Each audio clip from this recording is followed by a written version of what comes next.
अस्सलाम वालेकुम स्टूडेंट्स, उम्मीद करते हैं आप सब बिल्कुल खैरियत से होंगे। जितने स्टूडेंट्स आज मैं आप लोगों के लिए MTET 642 के जो है वो जितने भी अभी तक आपके पेपर्स हो चुके हैं उनमें जो भी आपके पास सब्जेक्टिव आया है तो उनका सोल्यूशन मैं आपके पास आपके हैंडआउट से मैंने हाईलाइट किए हुए हैं, ठीक है। वो मैं आपसे शेयर करूँगी, आप जो है वो एक बार उनको ज़रूर देखिएगा क्योंकि कुछ चीज़ें आपकी जो ऐसी हैं क्वेश्चन जो आपके बार बार रिपीट हो रहे हैं।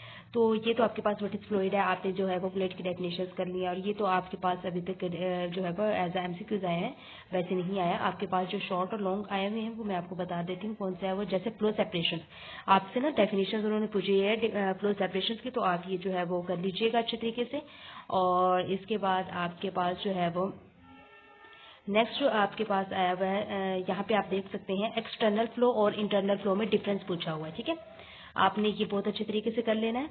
और एक आपके पास क्वेश्चन आया हुआ है लॉन्ग क्वेश्चन, वो है मैक नंबर, ठीक है। मैक नंबर आपके पास कौन सा, तो आपने उसकी डिफाइन करनी होती है और उसमें आपके पास क्या होता है सोनिक, सबसोनिक और हाइपरसोनिक में क्या मतलब आपके डिफरेंस है, ये आपने अच्छे तरीके से कर लेना है क्योंकि ये मोस्टली इंपॉर्टेंट है और ये जो है वो बार बार रिपीट हो रहा है, ठीक है। ये आपके पास लॉन्ग क्वेश्चन है। इसके बाद आप देख सकते हैं आपके पास एक डिफरेंस आया हुआ forced flow and in natural flows, ठीक है। इसमें आपने जो है ये डिफरेंस अच्छे तरीके से कर लेना क्योंकि आपके पास ये भी जो है वो पेपर में आ चुका है। नेक्स्ट आप देख सकते हैं आपके पास जी एक आपके पास क्वेश्चन आया हुआ है डायमेंशनल वाला, 1, 2 एंड 3 डायमेंशनल फ्लोज है आपके पास। ये आपने ना फ्लोज 1 और फ्लोज 2 जो है ये अच्छे तरीके से कर लेना है। मे बी अगर उन्होंने उससे फ्लोज 1 वाला पूछा हुआ है पहले और तो आपके पास आपका जो पेपर हो उसमें फ्लोज 2 आ जाएगी। आप जो है वो इसका कॉन्सेप्ट अच्छे तरीके से लेक्चर लेके क्लियर कर दीजिएगा। नेक्स्ट आपके पास जो आया हुआ है पेपर में, यहाँ पे देखें जी, एक एक्यूरेसी एरर, प्रिसीजन एरर और सिग्निफिकेंट डिजिट। ये मतलब जो एक्यूरेसी एरर और प्रिसीजन एरर है ये मोस्ट इंपॉर्टेंट है, ये भी बार बार रिपीट हो रहा है आपके पास, ठीक है। ये आप अच्छे तरीके से इनका डिफरेंस जो है वो कर लीजिएगा।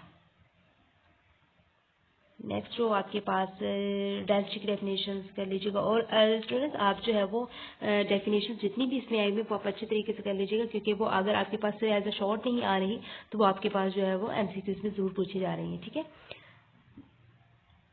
यहाँ पे आगे मैं आपको बताती हूँ आगे क्या है जी। विस्कोसिटी, विस्कोसिटी का एक टॉपिक आप लोगों का बार बार रिपीट हो रहा है, वो उसमें से आपने जो है वो कुछ क्वेश्चंस दे रहे हैं आपको, ठीक है। आप विस्कोसिटी 1 है, विस्कोसिटी 2, विस्कोसिटी 3 एंड विस्कोसिटी जो है वो आपने कर लेना अच्छे तरीके से, इसके कॉन्सेप्ट क्लियर कर लीजिएगा। और एक आपके पास न्यूटन्स फ्लूइड आया हुआ है उसकी डेफिनेशंस करनी है, ठीक है।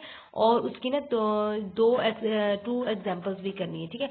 अब आपको पता लीजिए न्यूट्रिएंट फ्लूइड्स क्या होता है और इसमें आपने ये देख लेना कि most common fluids such as water, air, gasoline and oils are Newton's fluid, ठीक है। ये इसके एग्जांपल्स हैं, उन्होंने टू एग्जांपल्स भी पूछी हुई है। और आपको ये भी पता होना चाहिए, आपके MCQs में पूछा जा सकता है ब्लड एंड लिक्विड प्लास्टिक जो है वो न्यूट्रिएंट फ्लूइड्स की है, ये नॉन न्यूट्रिएंट फ्लूइड्स की है, तो आपको पता होना चाहिए नॉन न्यूट्रिएंट फ्लूइड्स की है, ठीक है। और one dimensional share flow of nutrient fluids जो है वो shear stress can be expressed by the linear relationship, ठीक है। ये इसकी जो इक्वेशन है शेयर स्ट्रेस की भी आप अच्छे तरीके से कर लीजिएगा, ये लाजमी कर लीजिएगा। ये विस्कोसिटी फोर मैंने आपसे पहले बता चुकी हूँ कि आपके पास ये एज अ लॉन्ग क्वेश्चन में आई हुई है। और काइनेमेटिक्स विस्कोसिटी जो है ये इसकी डेफिनेशन अच्छे तरीके से कर लीजिएगा और इसका फार्मूला आपको पता चले V equal to m over rho है। और आपसे ना जो न्यूमेरिकल्स भी आए हुए हैं तो उसमें आपसे काइनेमेटिक विस्कोसिटी फाइंड करने के लिए कहा जाता है, तो आपको इसका फार्मूला आएगा तो आप इंशाल्लाह जो है वो क्वेश्चन जो है न्यूमेरिकल होगा उसको सोल्व कर लेंगे इजीली। नेक्स्ट आप देख सकते हैं, हाँ जी, आपके पास एक वेटिंग एंगल जो है वो पूछा हुआ है, what is meant by waiting angle. अब आपके पास वेटिंग एंगल क्या है ये इसका आपके पास डेफिनेशन है, ठीक है। ये आप अच्छे तरीके से कर लीजिएगा, ये एज अ शॉर्ट क्वेश्चन में आई हुई है। और नेक्स्ट में आपसे और ये जितनी भी जो है वो डेफिनेशंस है वो आप बार बार अच्छे तरीके से कर लीजिएगा। आपसे MCQs में तो वो मोस्टली पूछा जाता है जी। यूज ऑफ पास्कल लॉ ये आपके पास MCQs में अभी तक आ चुका है, ठीक है। डेफिनेशंस में या लॉन्ग क्वेश्चन में नहीं आया अभी तक, लेकिन हाँ ये जो है वो इसकी MCQs जरूर पूछे गए हैं, ठीक है। बहुत सारे न्यूटन्स फ्लूइड हो गया, पास्कल्स हो गया, मैनोमीटर, ये आपके जो है वो MCQs में आए हुए हैं।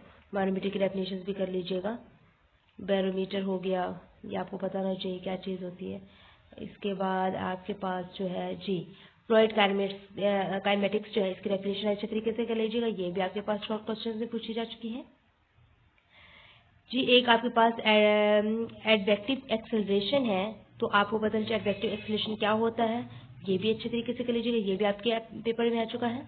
और आपको मैं बताती हूँ जो है वो ये काइनेमेटिक्स डिस्क्रिप्शन जो है वो आपके पास कितनी टाइप्स ऑफ मोशंस होती है, four translation, rotation, linear, stretch, ये मैंने ऐसे खुद से किए हुए कुछ जो है वो, लेकिन आपने जो है वो खुद से भी अच्छे तरीके से कर लीजिएगा रीडिंग को ना, ताकि आपका पेपर जो है वो बहुत अच्छा हो जाए।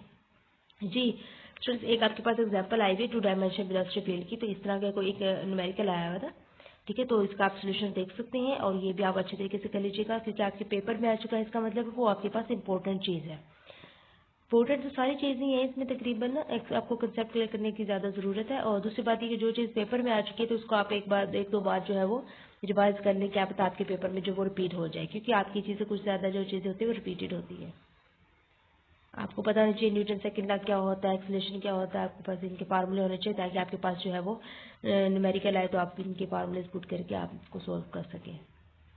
नेक्स्ट आपके पास मैं आपसे शेयर करूँगी, आप देख सकते हैं, कहाँ चला गया जी, ये देखें वर्टिसिटी वेक्टर आपको पता होना चाहिए क्या होता है। 2 dimension flows in Cartesian coordinates as a Cartesian coordinate आपके पास से पूछा जा चुका है शॉर्ट क्वेश्चंस में। तो आपके पास जो है 2 dimension flows in Cartesian coordinates हो गया और 2 dimension flow in cylindrical coordinates. आपने इन दोनों मेथड के जरिए आपने जो है वो इसको कर लेना है, ताकि आपके पास जो है वो उनको चॉइस, अगर वो आपको सिलेंड्रिकल कोऑर्डिनेट दे दें तो आप उसको ईजिली कर सकें।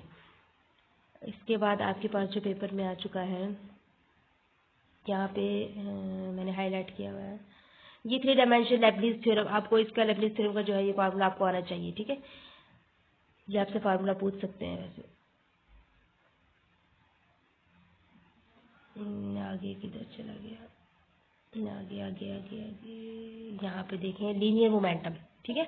लीनियर मोमेंटम की आपको पता है, the product of the mass and the velocity of a body is called the linear momentum or just the momentum of the body, ठीक है। लीनियर मोमेंटम यानी पी इज इक्वल टू आपके पास क्या होता है, एम वी, यानी product of mass and velocity. ये आपने अच्छी तरीके से कर लेनी है जी। तो मैस फ्लो रेट हो गया और आपके पास एक I think volume flow rate है, ठीक है। ये आपके पास पेपर में आ चुका है, what is mass flow rate, यानी डेफिनेशन पूछी गई आपसे, तो आपको पता होना चाहिए कि the amount of mass flowing through a cross section per unit time is called mass flow rate. और इसका आपने डिफरेंशियल मैस फ्लो रेट क्या होता है, partial M dot is equal to rho V N D A C ये। और आपके पास यहाँ पे भी देख सकते हैं मैस फ्लो रेट और वॉल्यूम फ्लो रेट क्या होता है, v dot is equal to integration A C V N D A C is equal to P average A C is equal to P A C metre cube पर second. The mass and flow rates are related by क्या होता है, M dot is equal to rho V dot is equal to V dot over mu view. ये आपने अच्छे तरीके से कर लेना, क्योंकि आपके पेपर में आ चुका है तो ये इंपॉर्टेंट है। द वॉल्यूम फ्लो रेट भी पूछा, मैस फ्लो रेट और वॉल्यूम फ्लो रेट की डेफिनेशन ये है, the volume flow rate is the volume of fluid flowing through a cross section per unit time. ये आपने कर लेनी है, क्योंकि ये आपका डिफरेंस है जी। बर्नौलीज इक्वेशन, बर्नौलीज इक्वेशन आपके जो 70 से लेके 75 तक जो है वो टॉपिक है, तो आपने इसका एक एक चीज़ जो है वो अच्छे तरीके से कर लेनी, क्योंकि मोस्ट इम्पोर्टेंट है। उन्होंने जो है वो आप पेपर में आई थी तो बर्नौलीज इक्वेशन की डेफिनेशन पूछी गई थी वहाँ पे, और आप डेरिवेशन ऑफ बर्नौली इक्वेशन भी पूछा गया है, ठीक है। ये आपने एज अ लॉन्ग क्वेश्चन आया हुआ है, डेरिवेशन ऑफ बर्नौली इक्वेशन और डेरिवेशन ऑफ बर्नौली इक्वेशन 2 ये है आपके पास, ये भी आपने अच्छे तरीके से कर लेनी है, ताकि अगर वो आपको ये दे तो आप इजीली इसको राइट कर सकें। और यहाँ पे आपका ना एक उन्होंने जो क्वेश्चन पूछा हुआ है आपके पेपर में, what is Bernoulli's equation and static dynamic and stagnation pressure, मतलब क्या होता है उनका डिफरेंस आपने बताना। तो आपने ये जो वो उसकी डेफिनेशन बर्नौली इक्वेशन की और इन तीनों की डेफिनेशन जो है वो अच्छे तरीके से कर लेनी है, क्योंकि आपके पास लॉन्ग क्वेश्चन में आ चुका है, मे भी आपके पास भी आ जाए। और एक आपके पास स्टैग्नेशन प्रेशर है, इसके आपको फार्मूला बहुत अच्छे तरीके से आना चाहिए, इसकी डेफिनेशन भी आनी चाहिए।